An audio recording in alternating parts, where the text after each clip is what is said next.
Special security force SSF এর 40তম প্রতিষ্ঠা বার্ষিকী উপলক্ষে আয়োজিত অনুষ্ঠানে বক্তব্য রাখেন প্রধানমন্ত্রী তারেক রহমান। এ সময় এসএসএফ এর নবনির্মিত অত্যাধুনিক ফায়ারিং রেঞ্জ উদ্বোধন করেন প্রধানমন্ত্রী। রাজধানীর তেজগাঁওয়ের প্রধানমন্ত্রীর কার্যালয়ে শাপলা হলে আয়োজিত অনুষ্ঠানে তারেক রহমান বলেন, রাষ্ট্রপ্রধান, সরকার প্রধান এবং দেশে বিদেশে রাষ্ট্র ঘোষিত বিশেষ গুরুত্বপূর্ণ ব্যক্তিদের নিরাপত্তা নিশ্চিত করার সঙ্গে দেশের জাতীয় নিরাপত্তার বিষয়টিও জড়িত। তাই এসএসএফকে কৌশল এবং দক্ষতার সাথে তাদের দায়িত্ব পালন করতে হয়। এ সময় বাহিনীটির সদস্যদের পেশাদারিত্বের প্রশংসাও করেন প্রধানমন্ত্রী। বিসমিল্লাহির রহমানির রহিম। স্পেশাল সিকিউরিটি ফোর্স এসএসএফ এর 40তম প্রতিষ্ঠা বার্ষিকী উপলক্ষে আয়োজিত আজকের এই অনুষ্ঠানে উপস্থিত মন্ত্রিপরিষদ সদস্য এবং উপদেষ্টাবৃন্দ, সেনা, নৌ এবং বিমান বাহিনী প্রধানগণ, এসএসএফ প্রধান এবং এই বাহিনীর বিভিন্ন পর্যায়ের কর্মকর্তা ও সদস্য এবং সম্মানিত সুধীমণ্ডলী, আসসালামু আলাইকুম। আজ থেকে 40 বছর আগে সময়ের প্রয়োজনে এই বিশেষ নিরাপত্তা বাহিনী প্রতিষ্ঠিত হলেও 1991 সালের 27শে সেপ্টেম্বর নাম পরিবর্তন করে এসএসএফ নামে এই বিশেষ বাহিনী যাত্রা শুরু করেছিল। দায়িত্বের পরিধিও বেড়েছিল। প্রতিষ্ঠাকাল থেকে আজ পর্যন্ত এই বিশেষ নিরাপত্তা বাহিনীর সঙ্গে যারা যুক্ত ছিলেন কিংবা বর্তমানে যারা দায়িত্ব পালন করে চলেছেন, আমি আপনাদের সবাইকে প্রতিষ্ঠা বার্ষিকীর শুভেচ্ছা জানাই। মরহুমা বেগম খালেদা জিয়া বিভিন্ন মেয়াদে সরকার প্রধান থাকাকালে এবং সর্বশেষ জীবনের শেষ দিনগুলোতে তিনি এবারকের হাসপাতালে চিকিৎসাধীন থাকা অবস্থায় এসএসএফ অত্যন্ত আন্তরিকতার সাথে দায়িত্ব পালন করেছে। বেগম খালেদা জিয়ার মৃত্যুর পর শুধু বাংলাদেশ নয়, বিশ্বের ইতিহাসে অন্যতম বৃহত্তম নামাজে জানাজা আয়োজনের ক্ষেত্রেও প্রধান সমন্বয়ক হিসেবে এসএসএফ অত্যন্ত গুরুত্বপূর্ণ ভূমিকা পালন করেছে। আমি এসএসএফকে আমার এবং আমার পরিবারের পক্ষ থেকে তার জন্য আবারও আন্তরিকভাবে ধন্যবাদ জানাই।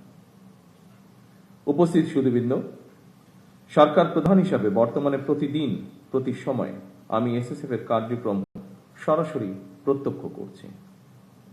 তবে এসএসএফ এর কার্যক্রমের সঙ্গে আমার পরিচয় নতুন নয়। মরহুমা প্রধানমন্ত্রী বেগম খালেদা জিয়া যখন সরকার প্রধান হিসাবে দায়িত্ব পালন করেছেন তখন থেকেই, অর্থাৎ আমার তরুণ বেলা থেকেই আমি এসএসএফ এর কার্যক্রমের সঙ্গে পরিচিত। এসএসএফ যখন প্রতিষ্ঠিত হয়েছিল সেই সময়ের সঙ্গে বর্তমান সময়ের অনেক পার্থক্য। বর্তমানে আর্থসামাজিক রাজনৈতিক অবস্থা, ব্যবস্থা, ভূ রাজনৈতিক পরিস্থিতি এবং তথ্য প্রযুক্তির অবাধ বিকাশের ফলে বহুমাত্রিক নিরাপত্তা চ্যালেঞ্জ তৈরি হয়েছে। এইসব চ্যালেঞ্জ মোকাবেলায় আধুনিক ও যুগ উপযোগী প্রশিক্ষণের মাধ্যমে নিজেদেরকে সার্বক্ষণিক প্রস্তুত রাখা অত্যন্ত জরুরি। একটি বিশেষায়িত বাহিনী হিসাবে সাহস, দক্ষতা, কৌশল এবং সর্বাধুনিক প্রযুক্তিতে এসএসএফ এর পিছিয়ে থাকার কোন সুযোগ নেই। উপস্থিত এসএসএফ সদস্যবৃন্দ, গত 12 ফেব্রুয়ারি নির্বাচনে রাষ্ট্র পরিচালনার জন্য বিএনপি জনগণের ম্যান্ডেট পাওয়ার পর 17 ফেব্রুয়ারি থেকে বর্তমান সরকার রাষ্ট্র পরিচালনার দায়িত্ব পালন করছে। রাষ্ট্রীয় নিয়ম অনুযায়ী সরকার প্রধান হিসাবে এসএসএফ সার্বিক নিরাপত্তা ব্যবস্থা গ্রহণ করেছে। আপনারা জানেন, জনগণের দুর্ভোগ লাঘব করে সড়কে যানবাহনের চলাচল স্বাভাবিক রাখতে আমি আমার গাড়িবহরের আকার সীমিত করেছি, যা ডিজি এসএসএফ ওনার বক্তব্যেও উল্লেখ করেছেন বিষয়টি। ফলে বিদ্যমান পরিস্থিতিতে সদস্য সংখ্যা বাড়ানোর পরিবর্তে এসএসএফকে হয়তো দক্ষতা এবং নিরাপত্তা কৌশলের উপরে বেশি জোর দিতে হচ্ছে। আপনারা যথাসম্ভব সুন্দরভাবে দায়িত্ব পালন করছেন। আমি আবারও আপনাদেরকে তার জন্য আন্তরিক ধন্যবাদ জানাই। একটি গণতান্ত্রিক সরকারের প্রধান হিসাবে রাজধানী ঢাকা এবং ঢাকার বাইরে দেশের প্রত্যন্ত অঞ্চলে প্রায়শই জনসভা এবং বিভিন্ন রাষ্ট্রীয় কর্মসূচিতে অংশগ্রহণ করতে হয়।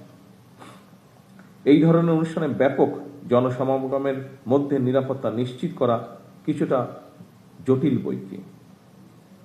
এই ধরনের পরিস্থিতিতে একদিকে সরকার প্রধানের নিরাপত্তা ব্যবস্থা বজায় রাখা, অপরদিকে নাগরিকদের জীবনের স্বাচ্ছন্দ্য নিশ্চিত রাখা, এই দুটোর মধ্যে ভারসাম্য রক্ষা করেই এসএসএফকে তাদের নিরাপত্তা কৌশল প্রণয়ন করতে হয়। আমি মনে করি এই ধরনের পরিস্থিতিতে সুষ্ঠু এবং সমন্বিতভাবে দায়িত্ব পালনের মাধ্যমে এসএসএফ এর কর্মদক্ষতাও প্রতিবাদ হয়ে ওঠে।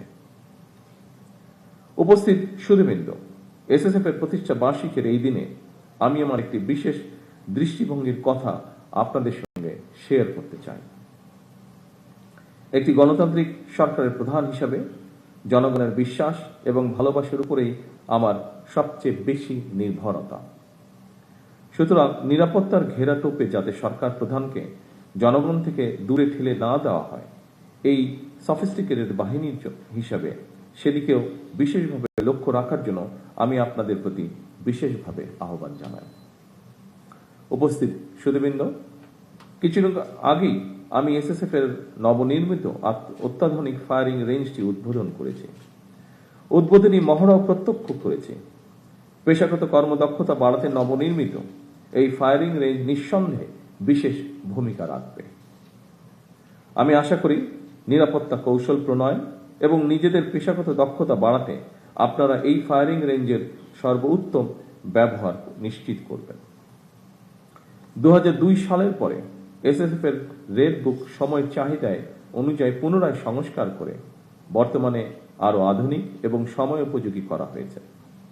এই রেড বুক এসএসএফ এর কার্যপদ্ধতি এবং পদ্ধতির নীতিমালা প্রদানের পাশাপাশি আইনি সুরক্ষাও নিশ্চিত করেছে। আপনাদের জন্য রেড বুকে উল্লেখিত নির্দেশনা সমূহ যথাযথভাবে অনুসরণ অবশ্যই জরুরি।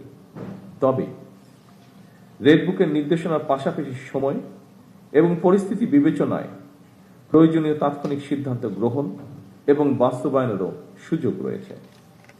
এসএসএফ এর মতো বিশেষত বাহিনীর জন্য আধুনিক নিরাপত্তা কৌশল এবং প্রযুক্তিগত দক্ষতা অর্জনের পাশাপাশি প্রতিটি সদস্যের সাহস, সততা, বিশ্বস্ততা, সর্বোচ্চ পেশাদারিত্ব, নিয়ম অনুবর্তিতা এবং সর্বোপরি চেইন অফ কমান্ড, এই বিষয়গুলো কঠোরভাবে মেনে চলা অপরিহার্য। উপস্থিত সুধীবৃন্দ,